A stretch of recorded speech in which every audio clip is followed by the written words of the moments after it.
Guys, welcome back to my channel. তো আগের episode লাস্টে আমরা দেখেছিলাম তারা একটা রোমান্টিক নাইট স্পেন্ড করে। নেক্সট মর্নিং আমরা তাদেরকে একসাথে দেখি। যখন সুশা নিজেকে এভাবে দেখে সে বুঝতে পারে না যে সে কি বলবে। যখন কি নিয়ান বেই তাকে দেখে বলে গুড মর্নিং, সে তাকে জিজ্ঞাসা করে নিয়ান বেই তুমি কি ভুল রুমে এন্টার হয়ে গিয়েছিলে। অ্যান্ড সে অনেক বেশি লজ্জা পেয়ে গিয়েছিল আর এই চক্কর এসে বেড থেকে নিচে পড়ে যায়। নেক্সট সিনে আমরা দেখি এম্বারেস হয়ে সে নিয়ান বেইয়ের সামনে বসেছিল অ্যান্ড বলছিল এটা কি হয়ে গেল, এটা একদমই ঠিক হয়নি। অ্যান্ড সে শেষমেশ উঠে বলে দেখো আমরা দুজনই অ্যাডাল্ট, তাই এটা আমাদের বোঝা দরকার যে দুজনে কাল রাতে ড্রাঙ্ক অবস্থায় ছিলাম, তাই আমাদের কোনো হোশ ছিল না যে আমরা কি করছি। তাই এটা একটা মিস্টেক ভেবে আমাদের ভুলে যাওয়ার দরকার, তাই তুমিও ভুলে যাও আর আমিও ভুলে যাব। যখন গিয়ে নিয়ান বেই বলে তার মানে কি বলতে চাইছো তুমি যা করেছো তার রেসপন্সিবিলিটি তুমি নেবে না। সুশা অনেক রেগে বলে রেসপন্সিবিলিটি তো তোমার নেওয়া দরকার, বাদ দাও ছাড়ো এসব, এমনি তো আমরা কাল অনেক বেশি ড্রাঙ্ক অবস্থায় ছিলাম। তখনই আমরা দেখি জিং তার ডোর নক করে অ্যান্ড বলে তোমার সাথে আমার কিছু কথা আছে মিস্টার জ্যাং এর ব্যাপারে। তখন তার আওয়াজ শুনে সে ফরেন নিয়ান বেইকে ওয়াশরুমের দিকে লুকোতে বলে এন্ড বলে যে যদি সে আমাদেরকে একসাথে দেখে নেয় তাহলে আমাদের ব্যাপারে কি ভাববে সে। নিয়ান বের তো এইসবে কোনো প্রবলেম ছিল না যখন কি সুসা ছিল। এন্ড সে জিংকে আওয়াজ দিয়ে বলে হ্যাঁ আমি আসছি। এন্ড তাড়াতাড়ি করে বেডশিট ঠিক করে সে বাইরে আসে এন্ড বলে হ্যাঁ বলো তুমি মিস্টার জ্যাং এর ব্যাপারে কি বলতে এসেছিলে। সে বলে হ্যাঁ এই দেখো মিস্টার জ্যাং তার জন্য ট্রেনিংস করছে যাদেরকে সে তার আর্ট শেখাতে পারবে। যা দেখে সুসা বলে আরে বাহ, এবার তো আমি বুঝে গিয়েছি যে ওনাকে কিভাবে অ্যাপ্রোচ করতে হবে। তখন নিয়ান বেই রুম থেকে বাইরে চলে আসে যখন কি সুসা তাকে রুমের বাইরে আসতে না বলেছিল। তাকে দেখে জিং সুসাকে জিজ্ঞাসা করে সে এখানে কি করছে। সুসাও জানতো না তার এই কোশ্চেনে সে কি আনসার দিবে, তাই সে নিয়ান বেইকে জিজ্ঞাসা করে হ্যাঁ বলো তুমি এখানে কিসের জন্য এসেছিলে। তখন সে বলে আরে মনে পড়েছে তার রুমের শাওয়ার খারাপ হয়ে গিয়েছে তাই সে আমার রুমের শাওয়ার নিতে এসেছিল।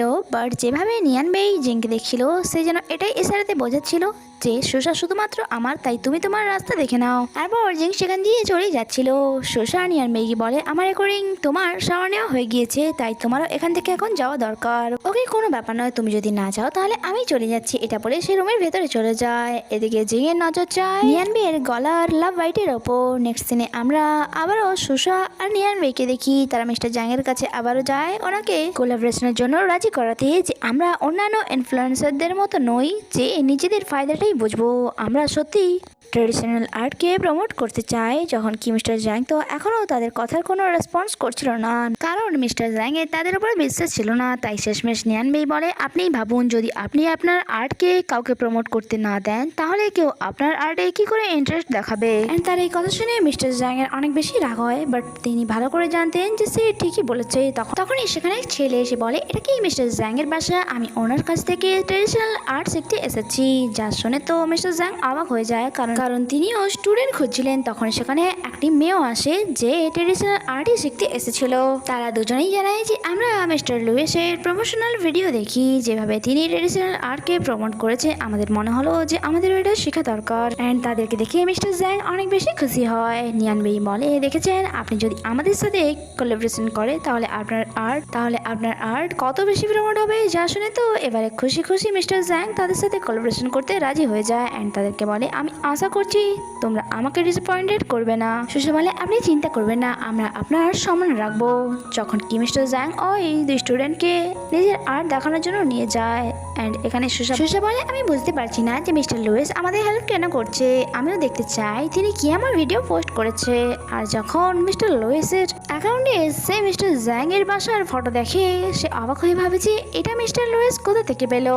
এর সাথে সাথে সে পুরনো কথা মনে করে যখন মিস্টার লুইস তার কমিউনিটি ফটো আপলোড করেছিল আর তারপর সেই স্ট্যাচুটি সেম টু সেম নিয়ান বেইয়ের বাসায় আছে। অ্যান্ড ফাইনালি সে বুঝতে পেরে যায় যে তার মানে নিয়ান বেই মিস্টার লুইস। অ্যান্ড প্রেজেন্ট টাইমে সে নিয়ান বেইয়ের দিকে দেখে বলে তার মানে তুমি লুইস। নিয়ান বেই বলে থ্যাংক গড তুমি বুঝতে তো পারলে, আমি তো ভাবছিলাম তোমার এই ফাঁকা মাথায় শুধু গোবরই ভরা আছে। যখন কি সুশা তো তার পেছনেই পড়ে যায় প্লিজ দাঁড়াও আমি তোমার সাথে কোলাবরেশন করতে চাই। নিয়ান বেই বলে তুমি কি ভেবেছো আমি তোমাকে কোনো স্পেশাল ট্রিটমেন্ট দেবো, আমি শুধুমাত্র তাদের সাথে কোলাবরেশন করি যাদেরকে আমার সিনসিয়ার মনে হয়। অ্যান্ড এখানে সুশা নিজেকে দেখিয়ে বলে তোমার কি আমাকে দেখে সিনসিয়ার মনে হচ্ছে না, আমার মতো এত সিনসিয়ার ক্লায়েন্ট তুমি হয়তো আর কখনোই পাবে হবে না। তুমি একবার বলে তো দেখো, আমি ওয়ান মা গ্রুপের প্রেসিডেন্ট, আমি সবকিছু করতে রাজি আছি।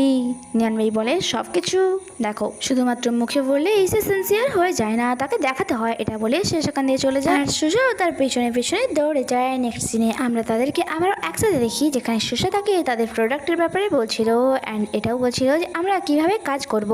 বাট নিয়ানবেই তো তার কথা শুনছিলই না, তাই তাকে চেঁচিয়ে কথা বলতে হয়। সে চাইছিল না যে তার কথা শুনে আশেপাশে সকলে এখানে এসে জড়ো হোক, তাই তার কথা তাকে বাধ্য হয়ে শুনতে হয়। সুশা এখানে তার সাথে কথা বলছিল, তখনই তার নজর যায় যে সামনে থেকে একটি সাইকেল আসছে আর নিচে একটি দুধের বক্স পড়ে আছে। যদি সাইকেলটি আর উপর থেকে যায় তাহলে ওই দুধটি এসে সোজা পড়বে নিয়ানবের ওপর। তাই যদি আমি তাকে বাঁচিয়ে নিই তাহলে আমার সিনসিয়ারিটি সে বুঝতে পারবে। এটা ভাবার পর সে তার সামনে দাঁড়িয়ে যায়। বাট যখন সে রিয়েলাইজ করে যে আমি এই ড্রেসটি তো রেন্টে নিয়েছি, তাই এটা নোংরা করা যাবে না, অ্যান্ড সে ফরেন নিয়ানবের পেছনে চলে যায়। বেচারা নিয়ানবে তো পুরো ড্রেসই খারাপ হয়ে গিয়েছিল এখানে। অ্যান্ড সুশা তাকে সরি বলে যে এমন করার পেছনে একটি কারণ আছে। আর যখন এটা বলতে এসে সামনে আসছিল তখনই তার পা মুচকে যায়, তাই নিয়ানবে তাকে সামলায়। বাট এই চক্করে সে তার ফরহেডে কিস করে নেয়। নেক্সট সিনে আমরা দেখি নিয়ানবে তার পায়ে মলম লাগিয়ে দিচ্ছিল। সুশা তাকে বলে দেখো, কিছুক্ষণ আগে যা হলো তা মাইন্ডে নিও না। আর এমনিতেও ওটা সামান্য ফরহেড কিসই তো ছিল, এভরিডে এমন গ্রিটিং করার জন্য কিস তো সকলেই করে। নিয়ানবেই বলে হ্যাঁ তুমি একদম ঠিকই বলেছো, অ্যাব্রোডে শুধুমাত্র ফোরহেড কিস নয়, আরো অনেক ধরনের কিস করে লোকেরা গ্রিটিং করার জন্য। ওয়েট, আমি তোমাকে করে দেখাচ্ছি। অ্যান্ড সে আবার তার ফোরহেডে কিস করে, এরপর সে তার চেক্সে আর নোজে, তারপর সে তার লিপসে কিস করতো। তার আগেই সুশা তাকে আটকে দেয় আর বলে হ্যাঁ আমি বুঝে গিয়েছি। তারপর সে সেখান দিয়ে পালিয়ে যায়। রুমে আসার পরও সে এটাই ভাবছিল যে নিশ্চয়ই নিয়ানবে এই সব কিছু ইচ্ছে করে করেছে, নয়তো গ্রিটিংস করার জন্য এমন ধরনের কিস কে করে। মনে হচ্ছে এরকম বিহেভিয়ারে তার কিছুই যায় আসে না, বাট তাতে কি, আমার তো যায় আসে। শুধুমাত্র আমি কি ডিফারেন্ট ফিল করছি। অ্যান্ড সে বোঝায় সুশা এমন ফিল করা উচিত নয় তোমার। অ্যান্ড সে ট্যাং জিংসির ফটো দেখে এটাই বলছিল, মনে হচ্ছে আমি তার প্রতি এই জন্য অ্যাট্রাক্ট হই কারণ সে ট্যাং জিংসির মতো দেখতে। হাজারবার নিজেকে বোঝানোর পরও সে নিয়ানবের করা কিসের কথা বলতে পারছিল না। অ্যান্ড সে ভাবছিল আমি এখন কি করব। আফটার দ্যাট সে রুম থেকে বাইরে এসে নিয়ানবেকে দেখে জিজ্ঞাসা করে আপনি রানিং করে এত তাড়াতাড়ি ফিরে এলেন? নিয়ানবেই বলে হ্যাঁ, তুমি তো বলছিলে তুমি অনেক বেশি সিনসিয়ার, বাট 2 দিন জগিং এ যাওয়ার পর আর যাওয়ার নামই নেই তোমার, এই তোমার সিনসিয়ারিটি। তার কথা শুনে সুশা ভাবে বলছে তো সে ঠিকই, আমার ফালতু কথায় মনোযোগ না দিয়ে হানি লাভে ফোকাস করা দরকার, কারণ এখন এটা আমার জন্য অনেক বেশি ইম্পর্টেন্ট। ফরেন তার কাছে দৌড়ে এসে বলে মিস্টার লোয়েস, এটা আপনি আমাকে দিয়ে দিন, আমি আপনার জন্য ব্রেকফাস্ট বানিয়ে দিচ্ছি। ইভেন তো যখন ডোরবেল বেজে ওঠে সে ফরেন যায় দেখার জন্য আর জানতে পারে যে জিং এসেছিল। তাকে দেখে বলে তুমি এখানে কি করছো? জিং বলে তুমি এই কমিউনিটির এত প্রশংসা করেছো আমার কাছে যে আমি তোমার নেভারে শিফট হয়ে গিয়েছি, তাই আমি আমার নেভারের জন্য গিফট নিয়ে এসেছি। অ্যান্ড সুশা অনেক বেশি খুশি হয়ে যায়। নিয়ানবেই বলে সুশা তুমি কি ব্রেকফাস্ট করতে আসবে না? অ্যান্ড মিস্টার জিং, আমরা শুধুমাত্র 2 জনের জন্যই ব্রেকফাস্ট বানিয়েছি, তাই আপনাকে ইনভাইট করতে পারছি না। জিং এখানে সুশাকে এটা বলে চলে যায় আমার কিছু জরুরি কাজ আছে। অ্যান্ড এরই মাঝে নাইফে নিয়ানের হাত কেটে যায়, যার কারণে তার হাত থেকে ব্লাডও বেরোচ্ছিল। যা দেখে সুশা বলে তুমি দেখে করতে পারো না, ব্যান্ডেড কোথায় আছে, আমি এখনই তা গিয়ে নিয়ে আসছি। নিয়ানবেই জানায় তা আমার রুমের ক্যাবিনেটে পড়ে আছে। সুশা ফরেন তার রুমে গিয়ে একটি বক্স বের করে আর যা ওপেন করতো তার আগেই নিয়ানবেই এসে তাকে নিচের দিকে টেনে নেয় অ্যান্ড বলে আমি তোমার সাথে কোলাবোরেশন করতে রাজি আছি। আর যা শুনে সুশা তো খুশিতে পাগলই হয়ে গিয়েছিল অ্যান্ড বলে ওকে এবার বলো ব্যান্ডেড কোথায় আছে? নিয়ানবেই বলে আমি ভুলে গিয়েছিলাম যে ব্যান্ডেড শেষ হয়ে গিয়েছে, আর এমনিতেও এই আঘাতটি এতটাও বড় নয়, তাই চলো গিয়ে ব্রেকফাস্ট করা যাক। তারপর আমাদেরকে নাইটে সিন দেখানো হয়। নিয়ানবেই এসে ওই বক্সটি ওপেন করে যেখানে একটি গ্লাসের পাপ্পি পড়েছিল, ঠিক যেমনটা তাং জিংসির কাছে ছিল। তার মানে কি সেই তাং জিংসি? এটা তো আমরা ড্রামার আগে গেলেই জানতে পারবো। ততক্ষণের জন্য স্টে কানেক্টেড, বাই বাই।